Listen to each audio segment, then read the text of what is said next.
कब और कैसे हुई श्री कृष्ण की मृत्यु, क्या थी उम्र और थे बच्चे, यहाँ जानिए कान्हा से जुड़े सभी सवालों के जवाब। भगवान श्री कृष्ण की बाल लीलाओं को तो हम सभी जानते हैं, बचपन से कहानियों के जरिए सुनते आ रहे हैं, लेकिन कृष्ण से जुड़े कई ऐसी जानकारियां हैं जो बहुत ही कम लोगों को पता है। तो चलिए जानते हैं इनके बारे में। भगवान श्री कृष्ण को विष्णु के 8वें अवतार के रूप में पूजा जाता है।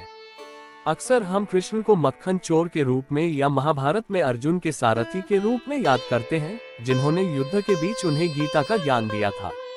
लेकिन कृष्ण के बारे में कुछ ऐसी बातें हैं जो शायद ज्यादातर लोग नहीं जानते हैं, जैसे कब और कैसे भगवान श्री कृष्ण की मृत्यु हुई थी, उनकी उम्र कितनी थी और उनके कितने बच्चे थे। आज हम आपको ऐसे ही कुछ सवालों के जवाब देंगे। कैसे हुई कृष्ण की मृत्यु? भगवान श्री कृष्ण की मृत्यु जरा नामक बहेलिए के तीर से हुई थी। कृष्ण पीपल के पेड़ के नीचे विश्राम कर रहे थे, तभी बहेलिए ने हिरण समझकर दूर से उन पर तीर चला लिया, जो उनके पैरों में जाकर लगा। कहा जाता है कि भगवान ने इसी का बहाना बनकर अपना प्राण त्याग दिया। भगवान कृष्ण का जन्म 3112 ईसा पूर्व में हुआ था। मान्यता है कि उनकी उम्र 125 साल 8 महीने और 7 दिन थी। भगवान श्री कृष्ण की 8 पत्नियां। ऐसा कहा जाता है कि भगवान श्री कृष्ण की सिर्फ 8 पत्नियां थी, जिनके नाम रुक्मणी, जम्बवंती, सत्यभामा, कालिंदी, मित्रबिंदा, सत्या, भद्रा और लक्ष्मणा था। भगवान कृष्ण के कितने पुत्र थे? 8 पत्नियों से हर एक से भगवान कृष्ण को 10 बेटे हुए, यानी कुल मिलाकर भगवान के 80 पुत्र थे। इन 08 रानियों को अष्टाभार्या भी कहा जाता था। कृष्ण ने राधा से विवाह क्यों नहीं किया? ऐसी मान्यता है कि भगवान श्री कृष्ण ने देवी राधा से इसलिए विवाह नहीं किया ताकि मनुष्यों को आंतरिक प्रेम के बारे में सिखाया जा सके। भगवान कृष्ण किस रंग के थे? वेदों के अनुसार भगवान कृष्ण श्याम वर्ण के थे। ओडिशा में पारंपरिक पट्टा चित्र कपड़ा कला में भी भगवान कृष्ण और विष्णु को हमेशा सांवले रंग का दिखाया गया है। इसी वजह से उन्हें सांवला सुंदर भी कहा जाता है। अगर आपको वीडियो पसंद आए तो कृपया मेरे चैनल को सब्सक्राइब करें। मैं आप सभी से हृदयपूर्वक अनुरोध करता हूँ। भगवान कृष्ण को किन नामों से जाना जाता है? श्री कृष्ण को कान्हा, कन्हैया, श्याम, गोपाल, केशव, द्वारकीश या द्वारकाधीश और वासुदेव आदि नामों से जाना जाता है। कृष्ण को बांसुरी किसने दी थी? श्री कृष्ण भगवान शिव ने बांसुरी दी और उन्होंने ही बांसुरी बजाना भी सिखाया। श्री कृष्ण का जन्म कब हुआ? भगवान कृष्ण का जन्म 27 जुलाई 3112 ईसा पूर्व आधी रात के आसपास हुआ था। उस रात चंद्रमा का 8वां चरण था, जिसे अष्टमी तिथि के रूप में जाना जाता है। जन्माष्टमी क्यों मनाई जाती है? भाद्रपद, अगस्त, सितंबर महीने के अंधेरे पखवाड़े की अष्टमी के दिन भगवान कृष्ण के जन्म के जश्न के रूप में जन्माष्टमी मनाई जाती है।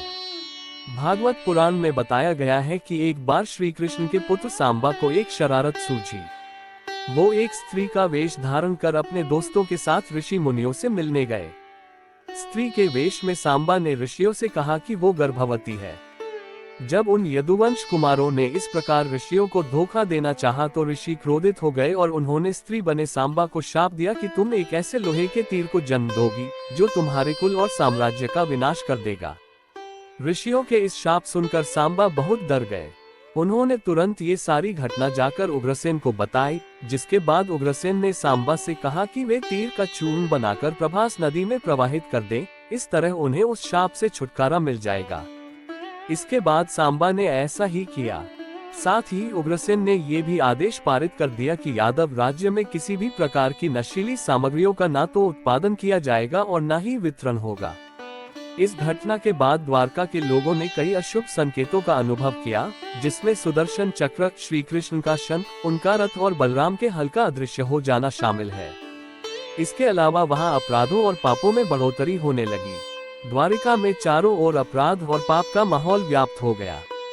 ये देखकर श्री कृष्ण बहुत दुखी हो गए और उन्होंने अपनी प्रजा से ये जगह छोड़कर प्रभास नदी के तट पर जाकर अपने पापों से मुक्ति पाने को कहा। उनकी बात को सब लोग मानकर प्रभास नदी के तट पर गए, लेकिन वहां जाकर सभी मदिरा के नशे में चूर हो गए और एक दूसरे से बहस करने लगे।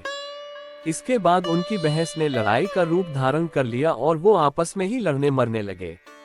इस तरह आपस में ही लड़कर सभी लोग मारे गए। भागवत पुराण के अनुसार भगवान श्री कृष्ण एक दिन एक पीपल के पेड़ के नीचे विश्राम कर रहे थे। तभी जरा नामक एक बहेलिये ने श्री कृष्ण को हिरण समझकर दूर से उन पर तीर चला लिया, जिससे उनकी मृत्यु हो गई।